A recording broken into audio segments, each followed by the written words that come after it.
I'm here in Tahoe, where I've been doing cold therapy every morning in the lake here.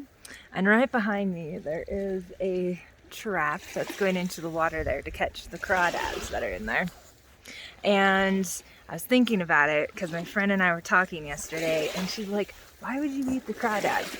They're so small, you don't get any like meat from them, and it's hard to get to them and everything. And I was like thinking about it and applying this to also what I'm learning in Ayurveda, and just some common sense stuff as well.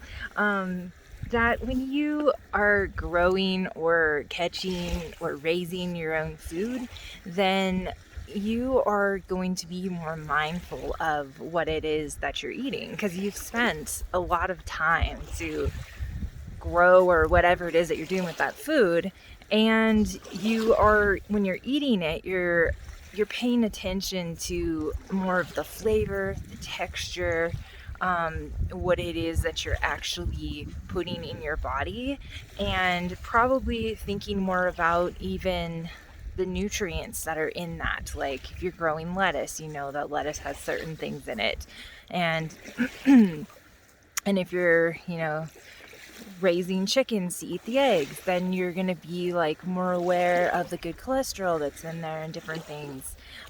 You're also not only more aware of what it is that you're eating, but when you're aware of that, you are actually absorbing more of those nutrients that are in those foods, because your entire consciousness is paying attention to those foods. Your body is paying more attention to those foods, and you're actually excreting more of the enzymes and the acid in your stomach that you need in order to digest those. Because your focus is consciously on them, your body is able to actually produce more of what it needs to produce in order to digest that stuff. And you're also going to be more mindful of how much you're eating and when you're full, how much of a certain thing that you're eating. That if, let's say, you have different dishes on your plate, or different things on your plate, you are going to be like, oh, okay, like I don't really need any more of that like sour pickle taste or fermented something. I need more of that sweet, or I need more of that spicy, or I need more of that earthy taste. And those tastes actually translate to different things in our bodies, and they do different things in our bodies. So the taste of your food and having a wide variety of different tastes in your food actually benefits you health wise too, to have like that variety. Like you see the eat a rainbow of foods type of thing. So that is also with the flavor of that rainbow of flavor that you get. So that also goes into your body, and your body does different things with those different flavors of foods, because those different flavors have different molecular compounds which your body can do different things with. So different organ systems and things do different things with that. How you doing, Rosie? And so there's a lot of benefits to having your food and knowing where it comes from. If you have a grocery store cart full of different foods, those foods came from all over the world. Those foods were touched by many different people.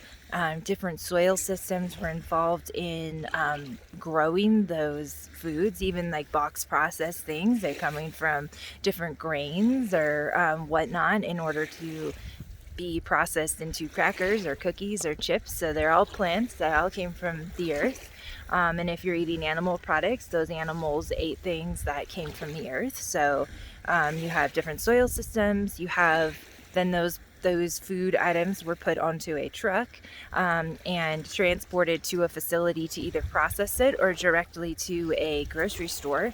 And if they went to a place to process those, they went through many different hands of people and many different machines to get to the form that they're in as you bought them.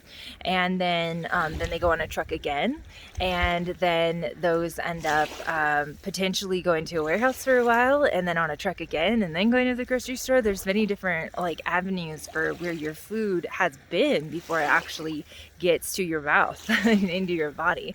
So yeah, having like this guy that's been putting this out every day, knowing he's feeding chicken to the crawdads, so he knows that they're getting the nutrients from the lake, and you can research what they're eating in the lake that they're getting their nutrients from. And then he's also giving them chicken, even if it's just the last meal that they have. He's, you know, you know what you're putting, you know what that food is getting in order to nourish you, because those molecules are coming up from the soil and going into your plants. They're coming from the sun, they're coming from the air, the different ways that the animals and plants are getting those nutrients, and then those nutrients go into your body. Your body starts to digest them with your enzymes and the fire in your belly, the acid in your belly, and then that goes into your plasma, and then that goes into your blood, and then it can get to your muscles, and then your fat, and then your bones and your bone marrow, and then lastly your reproductive system. The whole process takes 31 days to get through your entire system. And so those molecules find their way from the soil, from decomposed things that turn into soil, that turn into plants, that turn into you and your cells of your body. So feeding yourself consciously and feeding yourself with the things that are good for you, that are nourishing for you, are going to do a whole bunch of different wonderful things for you. Well, the dogs are off, so I guess that's my cue to go wrangle them. Hope you guys took something from this video, and have a great day. Bye.